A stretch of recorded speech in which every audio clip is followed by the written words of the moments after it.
Bonsoir, c'est encore moi. La dernière fois, nous avons établi que la propriété privée n'existe plus. C'est un droit naturel, certes, mais qui est bafoué en permanence, qui est violé sans arrêt du soir au matin, à la ville comme à la campagne. Plus de propriété privée.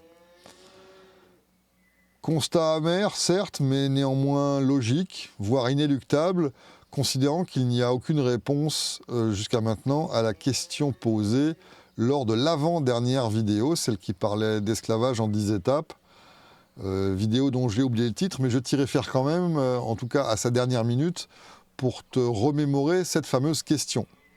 Alors, viande mobile à température ambiante, taillable et corvéable à merci, qu'est-ce qui te décrit le mieux que tu es une vache? Oui, tu es une vache. C'est assez évident. Tu es une vache.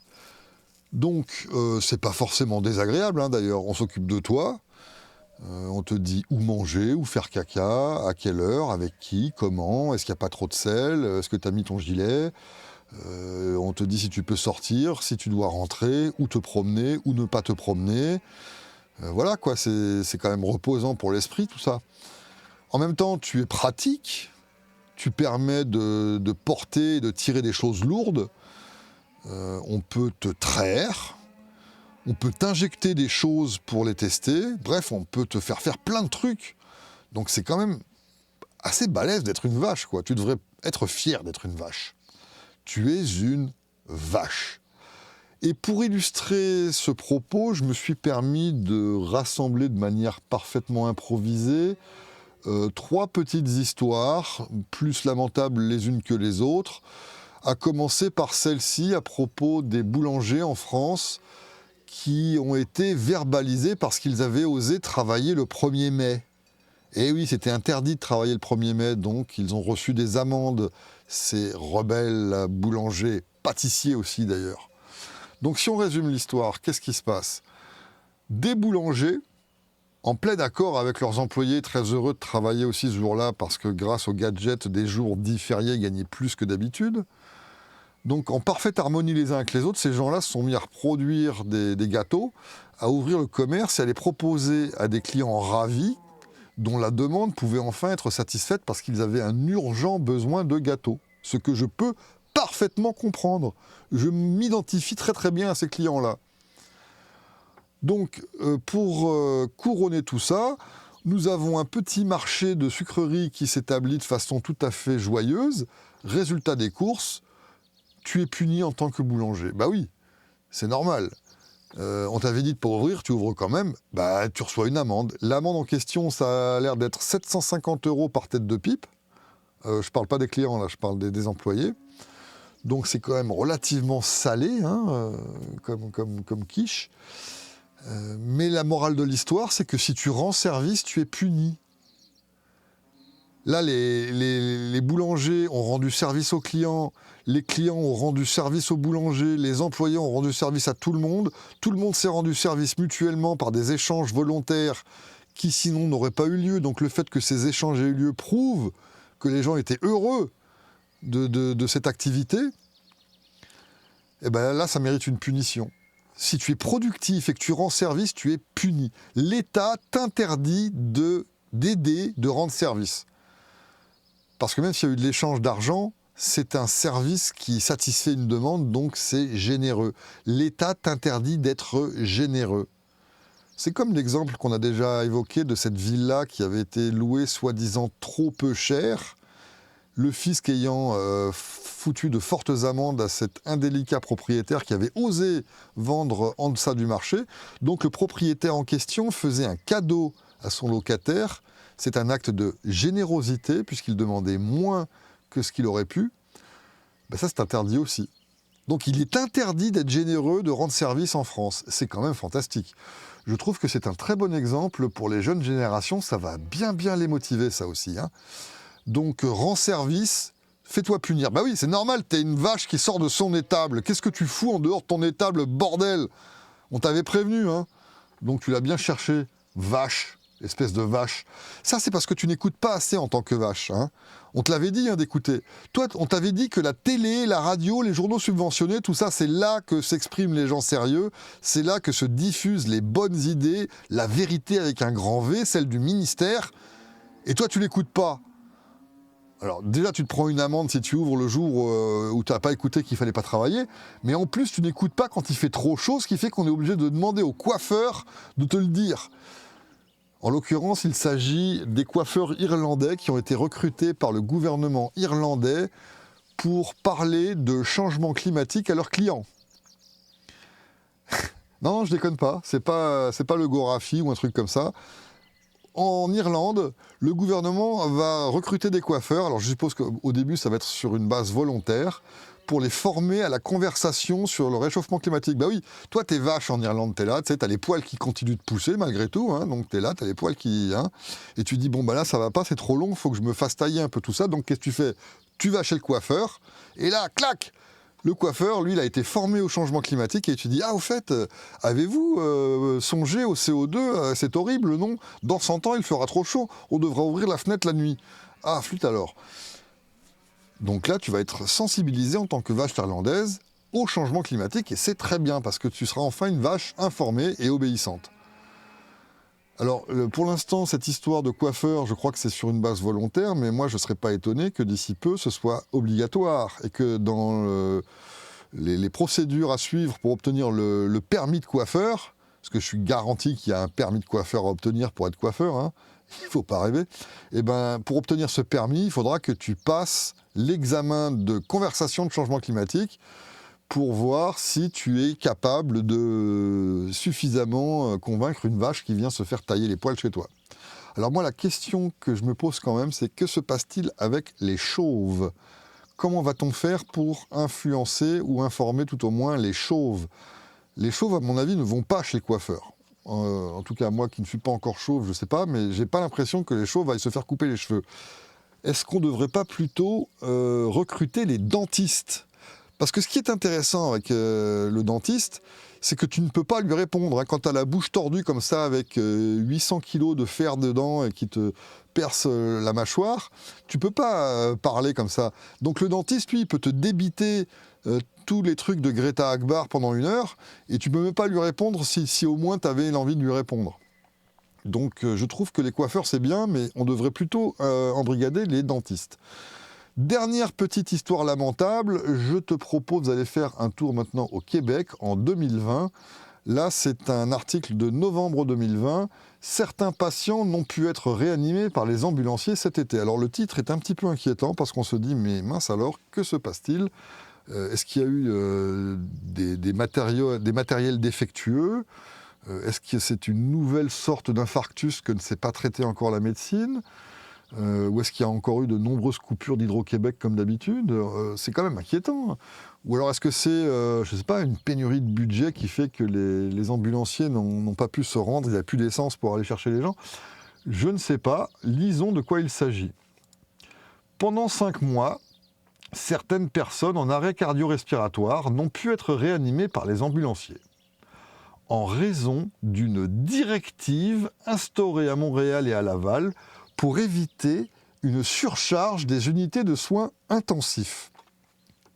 Tu as bien entendu. Donc il ne s'agissait pas d'un problème technique ou d'un problème de science ou d'un problème d'électricité. Il s'agissait de ne pas encombrer les urgences. Tu vois, tu es une mauvaise vache, tu es en mauvais état, tu vas encombrer le vétérinaire, donc on va te laisser crever. C'est bien fait pour ta gueule. Vilaine vache. Déjà, tu fais des gâteaux le 1er mai, ensuite tu n'écoutes pas la télé, tu sais pas qu'il y a trop de CO2, bah maintenant, si tu as une crise cardiaque, on va te laisser crever. C'est normal, non? Un bon propriétaire de vache gère son troupeau. Hein, c'est ça la troupocratie, c'est quand on est un bon gestionnaire de troupeau. Et donc, un bon gestionnaire de troupeau, ça élimine le surplus, ça élimine les vaches peu productives, les vaches en mauvais état. On pourrait éventuellement en faire du steak ou faire des flûtes avec leur tibia, mais en tout cas, il est intéressant de constater que c'est absolument dans les normes de laisser crever les mauvaises vaches. Et c'est pour ça que c'est bien qu'il n'y ait pas de propriété privée, parce que s'il y en avait, il y a des gens qui pourraient proposer des services de médecine pour sauver les mauvaises vaches, tu vois. Donc tout de suite, voilà quoi. Non, on est sérieux au Québec. Au Québec, on laisse la nature reprendre le dessus. Parce que ça, c'est intéressant aussi de constater que c'est Darwin qui revient à la charge. Enfin, la sélection naturelle fait son œuvre. Il était temps quand même. Retour à la nature, bordel. C'est ce qu'on demande aux vaches. C'est d'être proche de leurs racines, proche de la nature et de brouter en paix. Donc les vaches du Québec, en crise cardiaque en 2020, on les laissait crever. Je ne comprends pas que cette directive ne soit pas encore en vigueur, parce que franchement, ça ferait de la place. Les hôpitaux sont encore pleins, putain. Franchement. Bref, tu es une vache. C'est facile, c'est confortable quelque part, donc profites-en. Maintenant, à quoi ça ressemble vu d'en haut? Alors vite fait, un petit tour vu d'en haut. Par exemple, avec nos propriétaires de vaches préférés. À gauche sur la photo, Carnet, la carne, la charogne en chef du Canada depuis une semaine. Bon, il était déjà là avant, hein, grosse surprise. Mais bref, il est élu officiellement depuis une semaine. Apparemment, de ce que j'ai compris, sur une promesse de rétablir les normes commerciales entre les États-Unis et le Canada comme elles étaient avant cette histoire de tarifs douaniers. C'est-à-dire que certains ont cru, parmi les vaches canadiennes, qu'il allait faire un demi-tour à la trompe. La trompe, c'est le propriétaire de vache à droite sur la photo avec la cravate rouge. Donc celui de gauche, Carnet, a prétendu qu'il allait rétablir les relations commerciales entre les deux pays. Une semaine plus tard, après son élection, il se pointe à Washington pour dire à la Trump « Bonjour la Trump, peux-tu annuler les droits de douane ?» Et la Trump a répondu « Non, jamais !» Et voilà, ça a pris une semaine pour que ça tombe à l'eau, quoi. Donc je trouve que c'est quand même assez exemplaire d'un point de vue rapidité pour échouer, en fait, en gros. Une semaine sur 5 ans, ça va faire long le reste, hein, mais bref. J'espère que les vaches qui ont voté sont heureuses de leur activité de vaches votantes. Je vois que ça nous avance beaucoup. Aux États-Unis, c'est pas tellement mieux d'ailleurs, puisque la trompe, lui, a fait plus de foin, tu vois, il a fait plus de battage, il a eu plus d'écho, il a plus de fans qui font du bruit et qui prétendent qu'il va sauver l'Occident tout entier, en fait. Si on récapitule un petit peu ce dont il s'agit, abolition de l'impôt fédéral sur le revenu, non. Abolition du ministère de l'Éducation, je ne crois pas. Est-ce que c'est aboli ce truc? Ils en ont parlé, mais je ne suis pas sûr. Mise aux arrêts des clients de Jeffrey Epstein, le pédophile de luxe, non plus. Toujours pas de liste, rien du tout. Abolition des impôts sur les pourboires ou un truc dans le genre, non. Ça commence à faire lourd, non? Alors après, il y a explosion du budget fédéral, explosion de la dette, doublement du budget militaire, financement massif avec des équipements militaires de certaines polices. Donc tu as des flics qui vont se retrouver avec des petits tanks et des machins comme ça. Ouais, c'est quand même bien, hein, le progrès de la trompe vers un avenir radieux et libre. Moi, je trouve que les vaches qui sont fans de la trompe méritent une médaille pour croire à ces trucs-là. Alors tu vas me dire, mais quand même, ils ont économisé plein de thunes avec le Doge. Alors, je te rappelle qu'on est parti de 2000 milliards pour finalement aboutir à 150 milliards, ce qui est 6 fois moins, 7 fois moins presque. Non, plus que ça, putain, qu'est-ce que je dis, moi, c'est 12 fois moins, 15 fois moins, bref, on s'en fout. Le fait est que Doge ne fait pas du tout d'économie dans le même ordre de grandeur que ce qui a été prévu, mais même le peu qui restait, LOL, a été annulé hier ou aujourd'hui. Oui, regarde bien ce qui est écrit à l'écran, donc il y a des trucs qui se passent au niveau du Congrès ou je ne sais trop quoi. Mais en tout cas, voilà ce qui se passe. Les Républicains ont annulé toutes les coupures de budget. Donc tous les machins dont ils étaient si fiers, là, le USAID, tu sais, les trucs de femmes à barbe, machin comme ça, la radio communiste, NPR, tout ça, tous ces trucs-là devaient être coupés. Eh ben non, finalement non. Donc en fait, tu te retrouves dans une situation pire qu'avec sous Biden, en termes de budget et de gaspillage de pognon, mais avec plus de flics et plus de militaires. Moi, je trouve que c'est bien. Hein. Tu as gagné. Si tu es fan de la trompe, vraiment triple médaille. J'ai hâte de connaître la suite. Bon, j'habite à côté, donc j'espère que ça ne va pas aller jusqu'aux radiations, mais j'ai hâte de connaître la suite. Puis alors, on va finalement, oui, je pense que la cerise sur le gâteau, on va la faire. On va finir avec notre cher ami, je ne peux pas m'en empêcher celle-là. On l'a déjà mis la semaine dernière, mais franchement, elle est trop belle et trop lamentable à la fois. Ça, c'est une publication officielle de Xavier Milei, le Milei anarchiste de l'Argentine. Il est soi-disant libertarien, soi-disant même anarchable dans sa tête, mais minarxiste dans ses actes, ou je ne sais pas quelle débilité. Et donc c'est un anarchape qui célèbre la naissance d'un État, en l'occurrence l'État d'Israël. Il lui souhaite joyeux anniversaire pour ses 77 ans. Vive l'État, hein, c'est Xavier Milei qui le dit. Xavier qui nous dit aussi vive la liberté par la démocratie. Putain, je pense que au royaume des vaches, les ânes sont rois, ou un truc dans ce genre, quoi. Il faudrait trouver un slogan pour ça. Bref, notre vacher préféré, Milei, a encore commis une de ses meilleures sorties à date. Donc, je vous remercie pour votre attention. Je te remercie aussi, toi, pour ton attention, toi qui es une vache qui vote. Et je vous souhaite un très bon broutage. Bonne étable.